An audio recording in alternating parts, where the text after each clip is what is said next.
Villain ಸಿಗ್ತಾರೆ ಅಂತ ನನಗೆ ಗೊತ್ತೇ ಆಗಲ್ಲ. ರಾಜ್ಕುಮಾರ್ ಸಮಾಧಿ ಪ್ರಕರಣದಲ್ಲಿ 3 ವಿಲನ್ಗಳು. Villain number 1 Sara Govind. ರಾಜ್ಕುಮಾರ್ ಹೆಸರು ಹೇಳಿ ಹೇಳಿ ಅದೆಷ್ಟು ಹೊಟ್ಟೆ ತುಂಬಿಸ್ಕೊಂತೀರಾ ಸ್ವಾಮಿ. ಕನ್ನಡ ಚಲನಚಿತ್ರ ಅಕಾಡೆಮಿನಲ್ಲಿ ಒಂದು ಹುದ್ದೆ ಸಿಕ್ಕಿತ್ತು.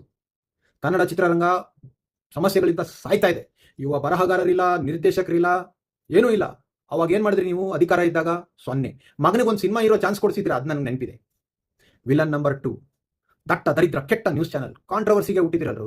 ದೇವಸ್ಥಾನಕ್ಕೆ ಹೋಗ್ಬೇಕಾರೆ ಮೀನ್ ತಿಂದ್ರಾ, ಮೊಸಳೆ ತಿಂದ್ರಾ ಅಂತ ಕೇಳೋದು. ನಿಮ್ಮ ಕೆಲಸ ಏನು? MLAಗಳು ಡೆವಲಪ್ಮೆಂಟ್ ಮಾಡ್ತಾ ಇದ್ದಾರಾ? ಅಧಿಕಾರಿಗಳು ಲಂಚ ಹೊಡಿತಾ ಇದ್ದಾರೆ. MP ಗಳು ಕನ್ನಡ ಮತ್ತು ಕನ್ನಡಿಗರ ಹಕ್ಕನ್ನು ಪಾರ್ಲಿಮೆಂಟಲ್ಲಿ ಪ್ರತಿಬಿಂಬಿಸ್ತಾ ಇದ್ದಾರೆ. ಅದು ಕಂಡ್ರೋ ನಿಮ್ಮ ಕೆಲಸ? ಅಕೌಂಟಬಿಲಿಟಿ ಇಲ್ವಾ? ವಿಲನ್ ನಂಬರ್ 3 ನಾವು ನೀವು. ಅವ್ನು ಯಾರೋ ಚೇತನ್ ಅಂತೆ, ಏನೋ 1-2 ಸಿನಿಮಾ ಮಾಡೋನೆ, ವಾರಕ್ಕೆ 2 ಕಾಂಟ್ರವರ್ಸಿ ಮಾಡ್ತಾನೆ.